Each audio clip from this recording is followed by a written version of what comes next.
আবার সাইয়েদনা আবু বকর বললেন, ইয়া রাসূলুল্লাহ আল্লিমনি দুআআন আদউ বিহি ফি সালাতি, এমন দোয়া আপনি আমারে শিক্ষা দেন যে এই দোয়াটা আমি নামাজে পড়তে পারি। বিশ্বনবী বললেন, পড়ো আল্লাহুম্মা ইন্নী যালামতু নাফসি যুলমান কাসীরান ওয়া লা ইয়াগফিরুয যুনুবা ইল্লা আনতা ফাগফিরলি মাগফিরাতাম মিন ইনদিক ইন্নাকা আনতাল গফুরুর রহিম। সুবহানাল্লাহ পড়েন। এটাও ইস্তেগফার। আমরা এটার বলে দোয়া মাসুরা, সালাম ফেরানোর আগে পড়ি না? যেখানেই ক্ষমা চাওয়ার কথা আছে ওইটারই কি বলে? ইস্তেগফার। আল্লাহুম্মা ইন্নী যালামতু নাফসি, আল্লাহ জুলুম করেছি, যুলমান কাসীরা, অনেক জুলুম। ওয়ালা ইয়াগফিরুয যুনুবা ইল্লা আনতা, তুমি ছাড়া এই গুনাহ ক্ষমা করার তো কেউ নাই। ফাগফিরলি মাগফিরাতাম মিন ইনদিক, তোমার দয়ায় আমারে ক্ষমা করে দাও। ইন্নাকা আনতাল গফুরুর রহিম, তুমি হলা ক্ষমাশীল। ঠিক কি না? এটাও ইস্তেগফার, এটাও পড়বেন। আর এই সব ইস্তেগফারের শ্রেষ্ঠ ইস্তেগফারের নাম সাইয়্যিদুল ইস্তেগফার। যত ইস্তেগফার হতে পারে এর মধ্যে সবচেয়ে শ্রেষ্ঠতম ইস্তেগফার নাম কি? কথা কন। বুখারীর বর্ণনা, শাদ্দাদ ইবনে আউস রাদিয়াল্লাহু তাআলা আনহু বর্ণনা করেন, এই সাইয়্যিদুল ইস্তেগফার দিনের বেলা যে পড়বে ওই দিনে মারা গেলে সে জান্নাতি। এই সাইয়্যিদুল ইস্তেগফার রাতের বেলা যে পড়বে ওই রাতে যদি ইন্তেকাল হয় ওই লোকটা জান্নাতি। মুখস্থ আছে না? কার কার মুখস্থ হাত তুলেন। মাশাআল্লাহ, তাবারাকাল্লাহ, মাশাআল্লাহ, মাশাআল্লাহ। আর যাদের নাই তাদের হোমওয়ার্ক, তাদের আল্লাহুম্মা আনতা রাব্বি লা ইলাহা ইল্লা আনতা খালাকতানি ওয়া আনা আবদুক ওয়া আনা আলা আহদিকা ওয়া ওয়া'দিকা মাস্তাতা'তু আউযু বিকা মিন শাররি মা সানা'তু আবু'ু লাকা বিনি'মাতিকা আলাইয়া ওয়া আবু'ু লাকা বিযামবি ফাগফিরলি ফাইন্নাহু লা ইয়াগফিরুয যুনুবা ইল্লা আনতা। সুবহানাল্লাহ পড়েন। আজকে রাতে পড়ছেন, মারা গেলে জান্নাতি। চিল্লায় পড়েন আল্লাহু আকবার।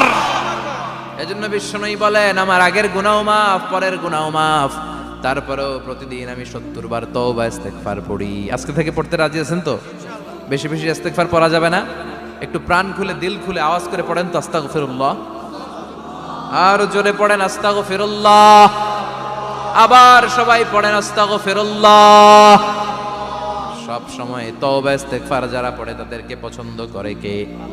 সব সময় জিকির করে করে জিহ্বাটারে যারা ভিজিয়ে রাখে তাদেরকেও পছন্দ করে কে?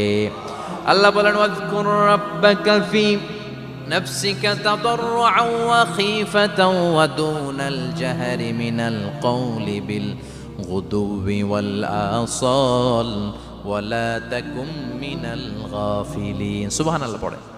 আল্লাহ বলেন, ওয়াজকুর রাব্বাকা ফি নাফসিক, আল্লাহরে মনে মনে ডাকো। তাদাররুআন ওয়া খীফা, আল্লাহর জিকির করতে আল্লাহ বলেছেন ফি নাফসিক। বুঝতেছেন না অর্থ? ফি নাফসিকা, মনে মনে আল্লাহর জিকিরটা করো। তাদাররুআন ওয়া খীফা, তাদাররুআ মানে বিনয়ের সাথে, with full of humility, submission and humbleness. বিনয়ের সাথে আল্লাহরে ডাকো। ওয়া খীফা, গোপনে গোপনে ডাকো। দুনাল জাহারি মিনাল কওল, চিৎকার চেঁচামেচি করে ডেকো না। কার কথা? আওয়াজ করে জিকির করো না। এই যে আমরা মাহফিলে লা ইলাহা ইল্লাল্লাহ জিকির করে, এটা তালিমান। উদ্দেশ্য কি? তালিমের জন্য আওয়াজ করে জিকির জায়েজ আছে, কিন্তু ব্যক্তিগত জিকিরের যে ইবাদতটা এটা আস্তে আস্তে হইতে হবে, এটা ভদ্রভাবে হতে হবে, চিল্লাচিল্লি করে নয়। আবার তালিমের জিকির ওইটাও ভদ্রভাবে। ইন্নাল্লাহা জামিল ইউহিব্বুল জামাল, আমার আল্লাহ সুন্দর, আমার আল্লাহর জিকিরের মধ্যেও সৌন্দর্য আছে না নাই? কিন্তু এদেশে জিকিরের ভেতরে লাফালাফি আছে না নাই? বেশি না কম? কি বসেন বসেন, হ্যাঁ বসে যান তো, অনেক ধরনের আছে জিকির।